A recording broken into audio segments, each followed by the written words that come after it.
우리는 늘 사도신경을 신앙 고백으로 하고 있습니다. 그래서 신앙 고백의 중요성에 대해서 들은 만큼 우리가 오늘도 예배 시작하면서 사도신경 신앙 고백을 했는데 우리가 하나하나 보면서 우리가 그냥 형식적으로 외워서 다음에 보면서 읽는 정도가 아니고 우리 마음속 깊이 우리 하나님에 대한 신앙 고백을 잘 할 수 있도록 하나하나 보기를 원합니다. 우리 기독교 2000년 역사 동안에 개교회가 아니라 교회 전체 교회 총회 모여서 많은 신앙 고백들을 만들었습니다. 우리 장로교는 가장 중요하게 여기는 신앙 고백서가 웨스트민스터 신앙 고백서입니다. 좀 많이 긴 편입니다. 신앙 고백을 우리 기독교회가 중요하게 여기는 이유가 뭐냐? 신앙 고백이 중요한 이유를 네 가지로 짧게 먼저 말씀을 드리고자 합니다. 첫 번째는 구원에 이르게 합니다. 로마서 10장 10절 말씀을 봅니다. 사람이 마음으로 믿어 의에 이르고 입으로 시인하여 구원에 이르느니라. 아멘. 우리의 믿음은 마음에서부터 출발해서 입으로 고백을 하게 됩니다. 그래서 입으로 고백을 할 때 구원에 이르게 됩니다. 구원이 확정이 되어지는 것입니다. 마음으로만이 아니고 입으로 시인하는 것입니다. 그래서 우리가 신앙 고백을 함으로써 구원이 확정이 되어진다라는 것입니다. 우리가 마지막 주님 앞에 서는 날까지 다른 것들은 다 잊어버려도 주님을 향한 신앙 고백은 잃어버려서는 안 된다 하는 것을 우리는 지난주에 이미 들었습니다. 두 번째는 예수님이 인정하는 흔들리지 않는 신앙인이 된다라는 것입니다. 우리가 예수를 믿는데 계속해서 사단은 우리의 신앙을 흔듭니다.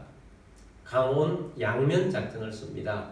어떤 때는 핍박하는 방법, 그래서 어떤 때는 예수님 앞에 사진을 두든지 아니면 네가 예수를 믿느냐? 예수를 안 믿는다 하면 살려주고 예수를 믿는다 하면 죽이겠다. 자, 그런 극한 상황도 있습니다. 그때 우리가 어떻게 해야 하느냐? 또 사단은 우리가 알게 모르게 조금씩 오늘날 우리 이 한국 상황처럼 조금씩 다른 것들은 좋게 만들면서 믿음을 조금씩 흐트러가는 방법으로 우리를 신앙에서 떨어뜨리려고 하는 것입니다. 예수님께서는 어떻게 말씀하셨느냐?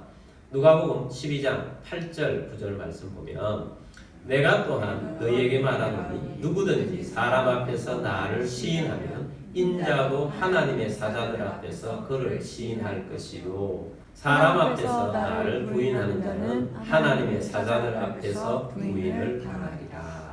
아멘.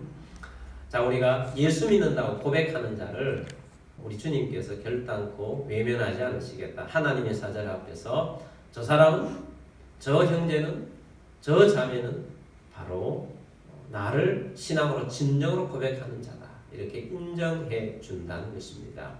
그래서 어떤 신앙에 있어서도 우리가 흔들리지 않고 굳건하게 우리가 신앙생활을 해줄 수 있는 기본은 진실되게 늘 내 마음속에 하나님에 대한 신앙 고백을 하는 것이다 라는 것입니다. 그래서 바른 신앙 고백은 신앙이 흔들리지 않게 하고 또 우리의 믿음을 온전하게 더 나아갈 수 있도록 만들어주는 것이다 라는 것입니다. 세 번째는 신앙을 잘 전달하게 합니다. 주님께서 우리에게 주신 사명이 있습니다. 전도하고 제자 삼으라는 것입니다. 양육하라는 것이요. 전도가 무엇입니까? 전도는 내가 믿는 예수를 당신도, 예수를 믿지 않는 당신도 예수를 믿고 하나님을 믿고 나처럼 신앙 고백을 하는 자가 되기를 원하는 자로 만드는 것이 전도라는 것입니다. 나와 같은 신앙 고백을 당신도 하기를 원합니다. 이것이 전도하는 것입니다. 또 우리는 우리의 자녀들인지 아니면 우리의 다음 세대들에게 신앙을 전달해야 하는데 이 신앙을 전달하는 핵심, 그 기초에는 뭐가 있느냐? 내가 믿는 예수, 내가 고백하는 예수를 그 자녀들이나 또 또 우리 다음 세대가 신앙 고백을 그대로 똑같이 하게 하도록 하는 것이 양육이다 하는 것입니다. 실제로 웨스트민스터 신앙 고백이라든지 하이델베르그 신앙 고백이라든지 이런 신앙 고백서들이 있는데, 그러니까 우리 종교개혁 이후에는 이런 신앙 고백서를 통해서 1년, 2년씩 공부를 시킵니다. 공부를 시켜서 이 신앙 고백대로 믿음으로 살아갈 수 있도록 해서 세례를 줘요. 세례교육이 신앙 고백서를 공부시키는데 1년이나 2년씩 공부를 시켜서 신앙 고백을 하도록 해서 믿음 생활을 하게 하는 것입니다. 그래서 우리가 믿는 신앙을 다른 사람 또 다음 세대에 전달하는 것도 바로 신앙 고백이다라는 것입니다. 네 번째는 이단으로부터 보호를 받습니다. 사탄은 예수님 때 또 예수님 이후 시대 계속해서 초대교회 때도 많은 이단들을 만들어서 교회를 흔들었어요. 교회를 어지럽혔습니다.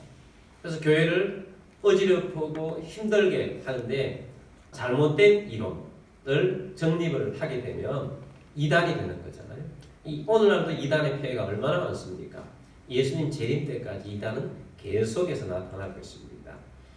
근데 이것에 대해서 저들이 주장하는 이단의 주장에 대해서 우리가 믿는 신앙은 이것이다 라고 정립한 것이 신앙 고백이라는 거예요. 그래서 저들이 잘못되게 해놓은 것이 아니라 우리는 이런 신앙을 가지고 있다, 이런 믿음을 가지고 있다 라고 고백하는 것이 신앙 고백인 것입니다. 그래서 우리는 신앙 고백을 통해서 이단에 흔들리지 아니하고 우리를 진실한 믿음을 지키는 것이 신앙 고백서다라는 것입니다.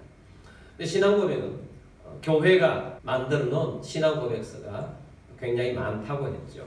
근데 다른 많은 것들은 굉장히 깁니다. 엄청나게 깁니다. 그런데 우리는 사도신경은 비교적 짧게 압축해서 신앙 고백을 만들어 놓아서 우리는 사도신경으로 신앙 고백을 하면서 예배를 드리고 하나님 앞에 나는 하나님 앞에서 이런 신앙 고백을 드립니다 하는 것이 사도신경인 것입니다. 자, 그래서 우리가 이 사도신경을 보기를 원하는데 사도신경의 내용은 한 3분의 2 정도가 하나님에 대해서 나는 이런 신앙 고백을 합니다 하는 내용이에요. 하나님. 근데 이 하나님도 삼위 하나님이 계시잖아요. 삼위 하나님은 성부 하나님, 성자 하나님이신 예수님, 성령 하나님을 내가 이렇게 믿습니다 하고 고백하는 내용이에요. 그런데 아까 이단에 대한 말씀을 했잖아요. 초대교회 이단들 중에 가장 먼저 나타난 이단이 영지주의 이단이라는 것인데, 영지주의 이단은 예수님이 육체로 오신 것을 부인하는 이단이었어요. 그래서 사도신경에 보면 예수님이 육신으로 오신 것을 잘 설명을 하면서 고백을 하잖아요. 예수님은 이렇게 잉태하셨고 이렇게 사셨고 이렇게 하셨다라는 신앙 고백을 해요. 또 예수님에 대한 이런 이단뿐만 아니고 또 초대교회 처음부터 나타나는 이단이 하나님에 대한 이단이었어요. 하나님에 대한 어떤 이단이었느냐? 하나님은 한 분이라는 이단입니다. 우리 하나님은 한 분 맞는데 이렇게 생각되죠. 하나님은 하나밖에 없다라는 이단이었어요. 삼위가 없는 거예요. 삼위가 없는 하나님을 주장을 한 것입니다. 어떻게 설명을 하느냐 하면 하나님은 구약에서는 성부 하나님으로 나타났다가 그 다음에 예수님으로 나타났다가 예수님이 성천하신 다음에는 성령님으로 나타났다 라고 주장을 하는 거예요. 그래서 이것을 하나님이 얼굴만 다르게 해서 나타낸 이론이라고 해서 양태론이라고 합니다. 모습만 다르게 나타난 이론을 양태론 이단 이렇게 부릅니다. 제가 예전에 우리 기독교에서 인정하는 서점에 가서 또 기독교에서 인정하는 큰 출판사에서 나온 책을 이렇게 봤는데 하나님에 대해서 설명을 한다고 하면서 그림으로 설명을 해놓은 것을 서점에서 보다 깜짝 놀랐어요. 이단의 주장은 그대로 하나님의 존재에 대해서 바로 양태론 이단을 그림으로 설명을 하면서 이것이 삼위일체다라고 설명을 하는 거예요. 그리고 우리 한국교회가 그것을 부담없이 받아들이는 하나님에 대한 이론이 양태론 이단에 근거를 해서 하나님 삼위일체를 설명하고 있다는 것입니다. 어떤 설명인가 하면 이런 겁니다. 저를 설명하겠습니다. 나는 집에서 제 아내에게는 남편이에요. 자녀들에게는 아빠예요. 교회에 오면 우리 성도들에게는 목사예요. 삼위일체는 이런 거다라고 설명해 놓은 거죠. 나는 하나 있는데 아내에게 나타나면 남편이고 자녀에게 얼굴을 비치면 아빠고 교인들에게 내가 얼굴을 비치면 목사님이다. 이렇게 삼위일체를 설명을 해놓은 거예요.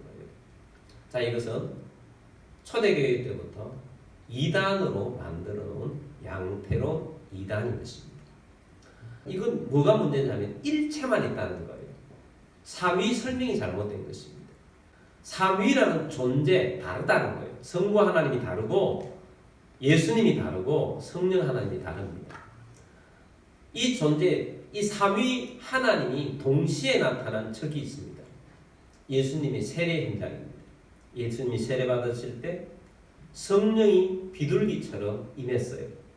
그리고 하늘에서는 하나님 아버지의 음성이 들렸습니다. 이는 내 사랑하는 아들이요 내 기뻐하는 자라. 하나님 아버지의 음성이 들렸습니다. 삼위 하나님이 계신 거죠. 그렇다고 세 분은 아닙니다. 하나님이라는 존재가 영이잖아요. 그래서 이 땅에 어떤 비유를 들어도 들 수가 없는 설명이 삼위일체 하나님에 대한 설명이에요. 비유할 수 없는 것입니다.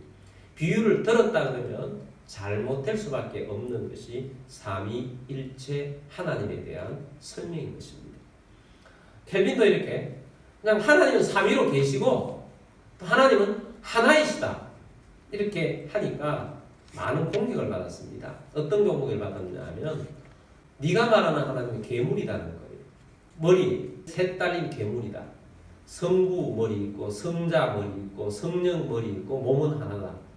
그런 괴물이 아니냐라고 하는데 칼빈은 굉장히 분노하면서 하나님을 어떻게 그렇게 볼 수 있느냐. 그렇게 비유하지 마라. 하나님은 삼위로 존재하시고 하나님은 하나이시다. 그냥 성경에 있는 대로 그대로 믿음으로 받아들이라. 우리 인간은 이성적인 존재여서 믿음이 아니면 이성으로만 이해를 하려고 하면 영적인 것을 이해로만 한다고 하면 이해하지 못할 것들이 너무 많은 것입니다. 하나님의 존재 자체가 이해로 되는 것이 아니고 믿음으로 되는 것입니다. 그래서 성경 말씀에 있는 대로 그냥 종합해 보았을 때 하나님은 삼위로 계시고 하나님은 또한 하나이시다 하는 것을 믿음으로 받아들이고 그대로 고백하라는 것입니다. 그래서 사도신경에 있어서는 이 삼위 하나님에 대해서 말씀을 하는 것입니다. 그리고 사도신경은 어떤 분은 이야기하기를 기독교의 3대 보물 중에 하나다라고 그렇게 말해요.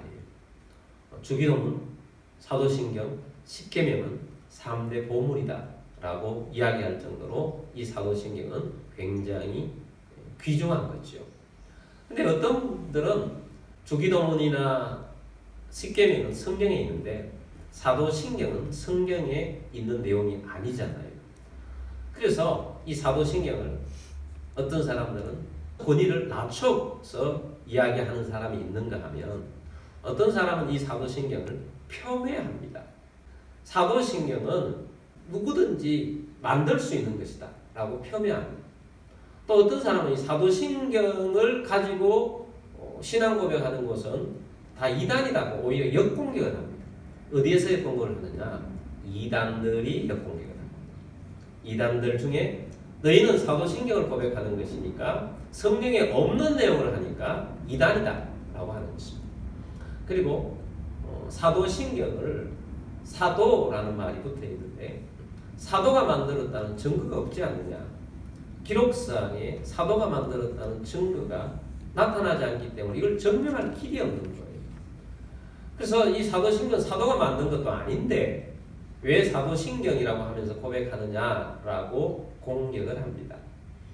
그런데 우리는 이 사도신경을 사도가 만들었기 때문에 고백하는 것이 아니라 사도들도 이와 같은 신앙을 가지고 하나님 앞에서 살았고 고백을 하는 내용이기 때문에 다시 말해서 사도들과 동일한 마음으로 고백하는 신앙 고백이다 라고 우리가 받아들이고 사도신경을 고백하고 신앙 고백을 하는 우리의 모습이 되기를 원합니다. 그래서 우리는 이 사도신경을 신앙 고백으로 늘 마음에 새기고 나아갑니다.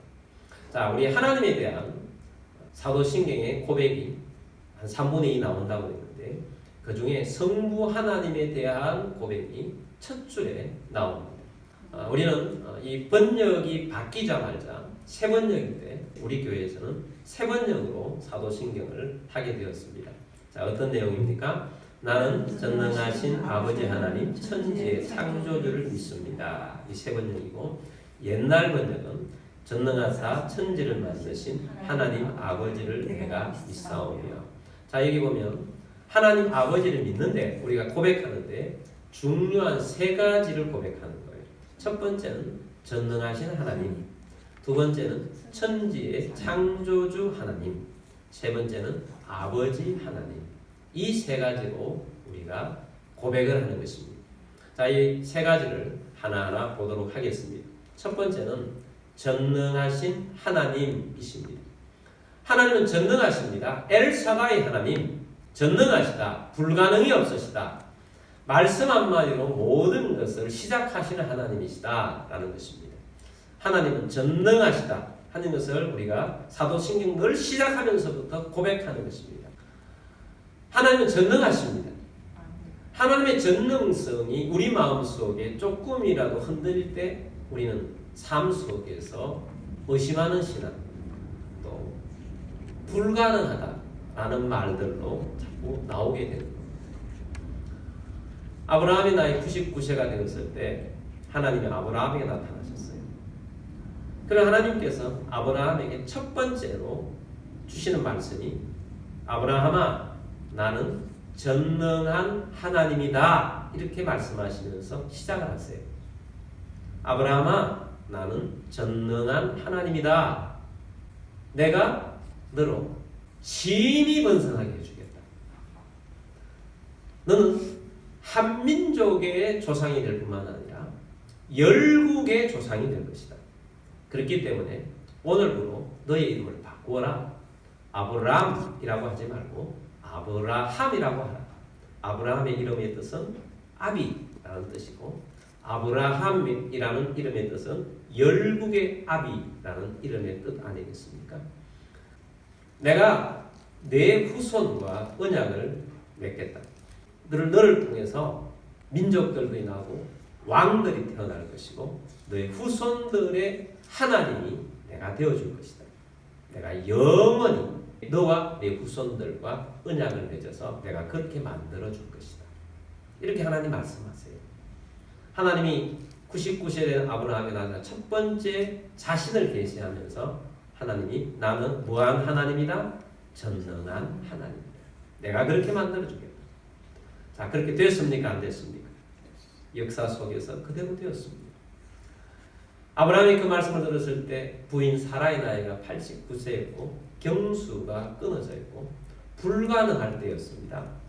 근데 하나님이 말씀하시니까 되더라는 거죠. 그 이듬해에 90세 된 사라에게서 이삭이 태어났습니다. 그리고 그 이삭을 통해서 이스라엘이 되었고 이스라엘을 통하여서 예수 그리스도가 나왔고 예수 그리스도를 통하여서 우리는 아브라함을 믿음의 조상으로 여길 정도로 우리는 믿음의 하나님의 백성이 된 것입니다. 하나님이 전능하신 하나님으로 계시하셔서 나타나셔서 불가능이 없는 가능한 역사를 이루어 가셨던 것입니다.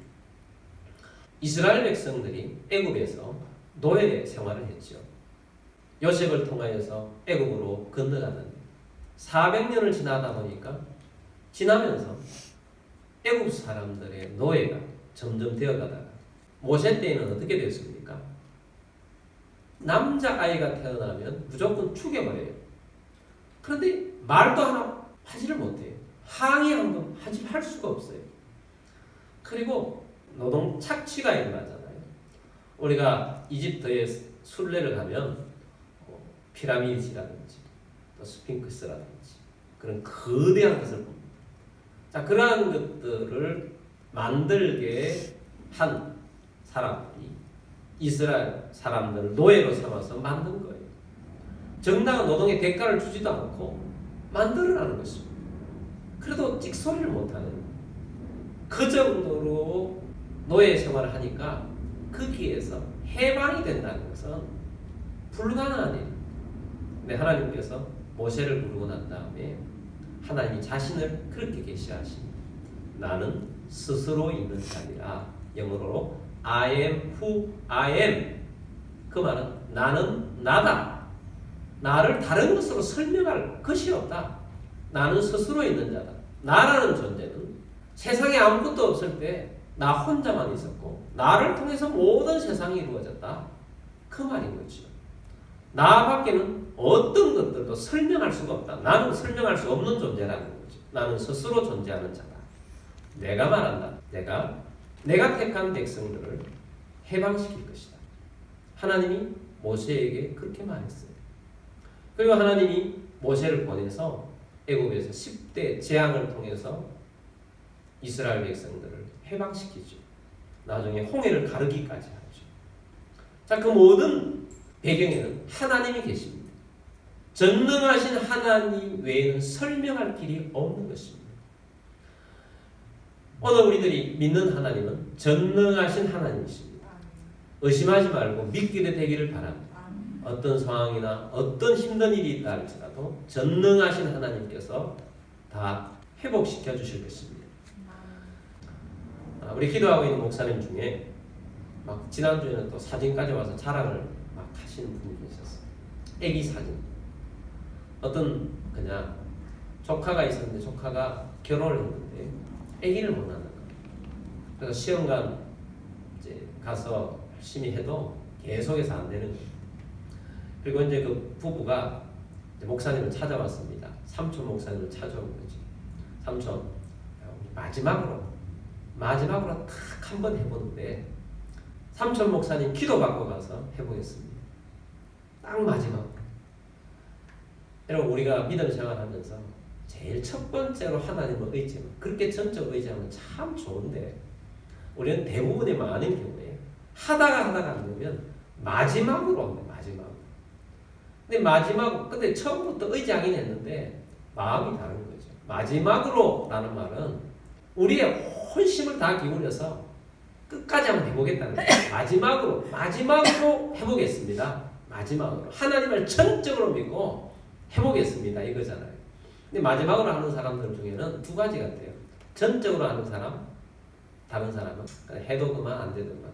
한번 해보는데 안 되면 뭐 손해는 아니잖아. 그런 마음으로 가면 안 되고요. 마지막으로, 그것도 마지막 기회가 되는 것입니다. 근데 마지막으로 의지를 했더니 쌍둥이를 낳았다. 그러면서 목사님 가서 자랑하는 거죠. 내가 하나님을 기도했더니 이런 일이 일어났어요. 불가능하다고 해도 하나님은 기적을 일으키시는 분이십니다. 여러분, 우리의 삶 속에 자꾸 흔들리고 또 의심이 생기고 자꾸 그럴 때마다 전능하신 하나님을 기억하십시오. 전능하신 하나님을 고백하십시오. 하나님은 전능하시다. 자, 그 다음에 두 번째는 천지의 창조주 하나님을 우리가 고백합니다. 자, 전능하신 하나님이 첫 번째로 하신 일이 말씀으로 천지를 창조하셨습니다. 온 세상의 원인이라는 것입니다. 온 세상의 원인, 하나님이 천지를 창조하셔서 온 세상을 아름답게 만들어 주셨습니다. 그래서 하나님을 신앙 고백을 하는데 전능하신 하나님, 또 천지를 만드신 하나님, 이것을 신앙 고백으로 하나님 앞에 사도신경을 할 때마다 드리고 있는 것입니다. 그런데 천지를 지으신 하나님을 부인하는 사람들이 많이 있습니다. 여러분 한번 생각해 보십시오. 모든 것은 다 원인이 있어요. 원인이. 자, 제가 오늘 아이패드를 들고 있습니다. 여러분 핸드폰 있지요? 핸드폰 있는데 이 핸드폰을 보면서 이렇게 생각하는 사람이 있습니까? 이 핸드폰의 이 물질이, 핸드폰에 관계 있는 물질이 스스로 생각을 하면서 앞으로 나는 이런 핸드폰이 되어가지고 이런 기계가 되어가지고 그렇게 될 거야 라고 하면서 그게 계속해서 더 부속이 만들어지고 또 액정이 만들어지고 그렇게 해서 어느 있다가 그것이 어떤 바람이나 이런 것들 때문에 이것이 막 조합이 되다가 그래서 이런 패드가 이렇게 생각하는 사람이 이 세상에 한 사람이라도 있겠습니까? 만약에 이 핸드폰은 누가 만든 게 아니고 이렇게 해서 이것이 이렇게 해서 저절로 이렇게 된 거야 라고 말하는 사람이 있다면 모두가 다 비웃을 것입니다. 근데 이와 같은 똑같은 것을 온 세상에 있는 사람들이 동조를 하고 있어요. 우주가 얼마나 신비합니까? 얼마나 크고 비밀한 것들이 우주 공간이라는 것은 과학자가 아무리 연구를 해도 끝도 없는 것입니다. 너무 신비한 것이 많아요. 지구가 참 아름다워요. 또 생명체가 살기에 너무 적합한 곳으로 만들어져 있습니다.